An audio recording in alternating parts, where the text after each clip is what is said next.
Bonjour et bienvenue sur cette vidéo. Florence avec vous pour une nouvelle capsule Conscience et Sens. Aujourd'hui je vais vous partager deux techniques pour toujours rester connecté à ses besoins propres. Pour moi, dans ma vision, quand on peut être connecté le plus possible, évidemment il y a des situations dans lesquelles c'est plus compliqué, mais ceci dit, voilà, quand on est conscient qu'on parfois on peut s'écarter de nos besoins fondamentaux et qu'on sait pourquoi on le fait, du coup ça pose pas de problème. Par contre, le plus possible de pouvoir être en phase avec ses besoins fondamentaux est pour moi une solution pour être bien dans sa vie. Donc pourquoi j'ai envie aujourd'hui, d'ailleurs je vous invite à rester jusqu'à la fin de cette vidéo, parce que je vais vraiment détailler ces deux techniques qui sont simples à mettre en place mais qui vous permettent dans n'importe quelle situation, dans toutes les situations de vie où vous aurez notamment des choix à faire, d'être toujours vraiment connecté à vos besoins. Alors la première technique consiste à identifier précisément, évidemment, parce que si on veut rester connecté à ses besoins fondamentaux, il est important de les connaître, bien sûr. Donc de vraiment prendre ce temps-là, posez-vous, prenez le temps d'identifier quels sont vos besoins. Posez-vous des questions, de quoi j'ai envie, qu'est-ce que je rêve de faire, est-ce que j'ai besoin de me réveiller dans un environnement dans lequel je me sens bien, qui m'énergise, est-ce que je peux vivre n'importe où, est-ce que j'ai besoin d'être dans une ville avec justement du mouvement, avec du brouhaha, avec une animation qui me rassure peut-être ou qui me fait du bien. Est-ce que j'ai besoin plutôt d'être dans le calme? Est-ce que j'ai besoin de travailler toute seule? Est-ce que j'ai besoin de travailler plutôt en équipe? Est-ce que j'ai besoin de voir du monde tous les jours ou est-ce que je suis bien en étant complètement isolée? Voilà, tous ces besoins-là, donc là c'est juste une petite liste qui n'est pas du tout exhaustive, mais par rapport à ce que vous vivez aujourd'hui, ça peut être plus facile aussi de partir de ce que vous vivez, de ce qui vous convient. Donc faire une liste, écrire en fait ses besoins. S'il vous plaît, prenez le temps d'écrire. Quand on écrit les choses, on les intègre différemment et voire même, elles s'éclairent pour nous. Elles prennent un poids différent. Après, on a voilà, plus ou moins ce besoin de ce support pour pouvoir intégrer les choses, mais dans la plupart des cas, que ça soit à la main, écrire à la main ou écrire sur un ordinateur ou un téléphone, peu importe ce que vous choisissez comme support, mais le fait d'écrire va vous permettre en fait de mettre en action une partie de votre cerveau qui va être très très porteuse pour pouvoir intégrer les choses. Donc voilà, identifiez ces besoins, les besoins que vous avez, que ce soit au niveau personnel, que ce soit au niveau professionnel, tout est important. Je vous invite à le faire, en tous les cas, cette liste de besoins que vous avez pour vous, même si aujourd'hui vous en êtes très loin, c'est pas grave. Autorisez-vous à imaginer ce qui pourrait vous convenir mieux. Et on ne vous demande pas d'être sûr de vous, c'est imaginer votre intuition, qu'est-ce qu'elle vous dit, vos ressentis, qu'est-ce qu'ils vous disent.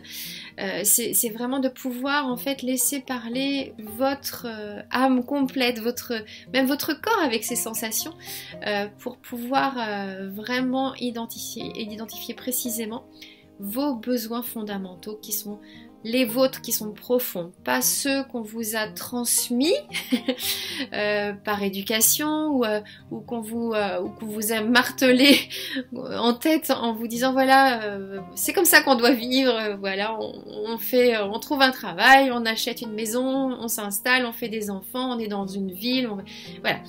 Oui, pourquoi pas, ça peut être complètement vos besoins et c'est super, mais c'est peut-être pas ça non plus vos besoins.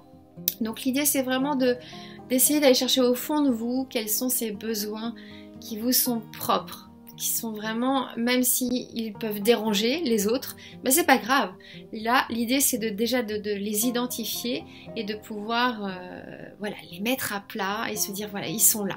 Une fois que c'est fait, une fois que vous avez pu les écrire, même si au début ça peut être un peu fouillis, je vous invite à revenir dessus peut-être quelques temps après et puis à les relire et puis à extraire, on va dire, les plus importants et peut-être, pourquoi pas, je dirais, ceux qui sont encore les plus éloignés de ce que vous vivez aujourd'hui.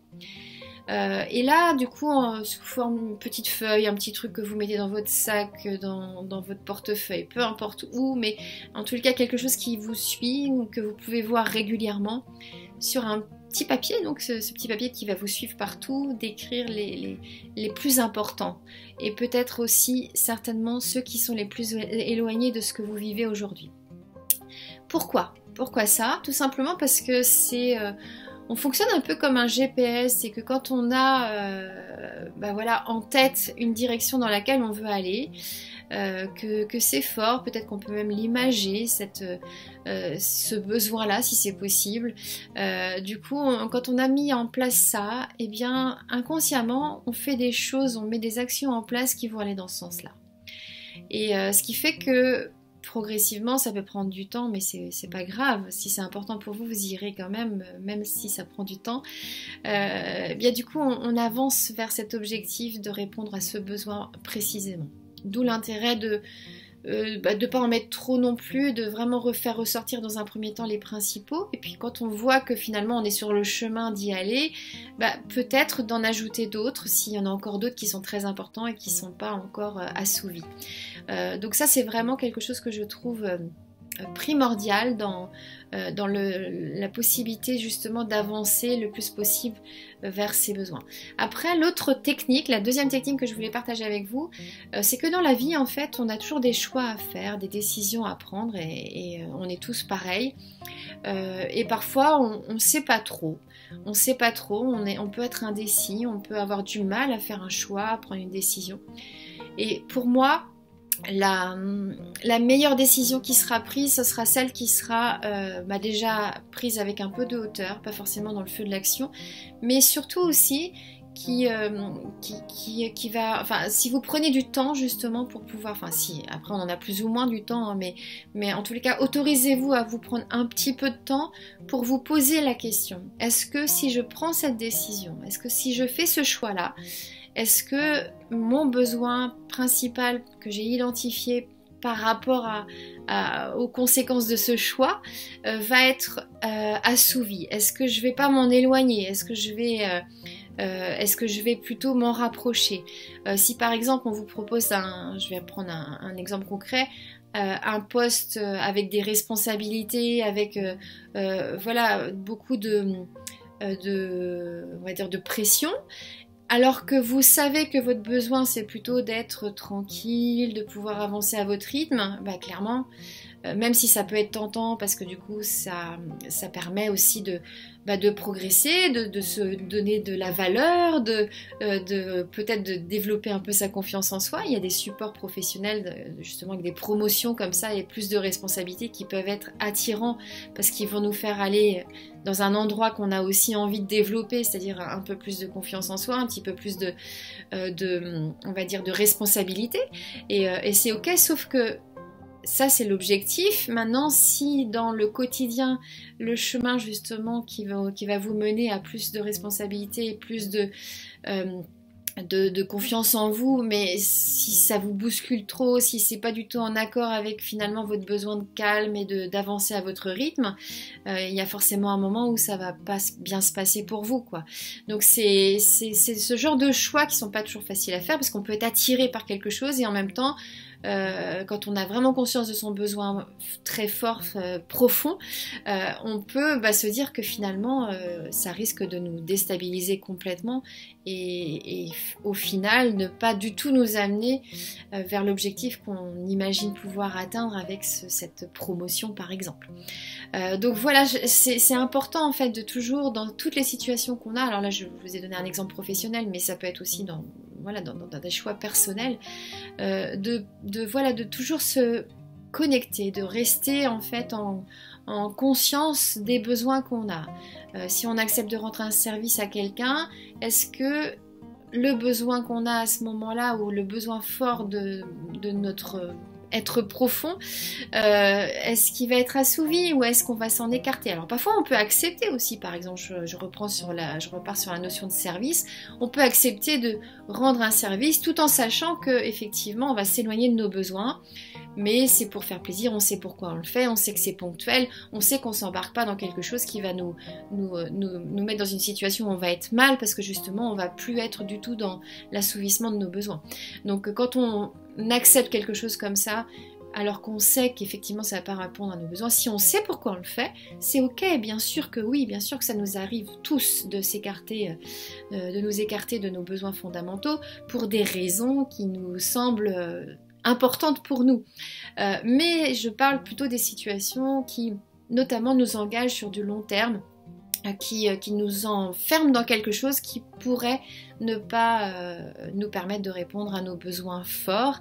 Et si c'est pas le cas pendant longtemps, du coup forcément ça risque d'être difficile pour soi. Donc c'est ce que je voulais aborder. Donc j'espère que ces deux techniques qui sont très simples, qui quand on y réfléchit sont assez évidentes, mais rarement on prend le temps de faire ça. Rarement on prend le temps de se poser et de réfléchir sur soi, et puis nos besoins peuvent évoluer aussi, donc c'est toujours intéressant de refaire un petit point régulièrement, surtout quand on sent qu'on est un peu débordé, quand on n'est pas bien dans la situation dans laquelle on est. Ça nous permet de comprendre et de se reconnecter à nos besoins profonds, et puis de se dire ah bah oui, c'est pour ça en fait que je n'arrive pas à être bien dans la situation dans laquelle je vis, parce que tous ces besoins-là, où un besoin n'est pas assouvi, et pour autant il est tellement important qu'il nous déstabilise et nous met mal dans notre situation. Et voilà, s'il vous plaît, prenez le temps, prenez de la hauteur dans toutes les décisions que vous avez à prendre. Parfois on a besoin de décider au tac un peu, mais il y a toujours quand même un petit laps de temps qui...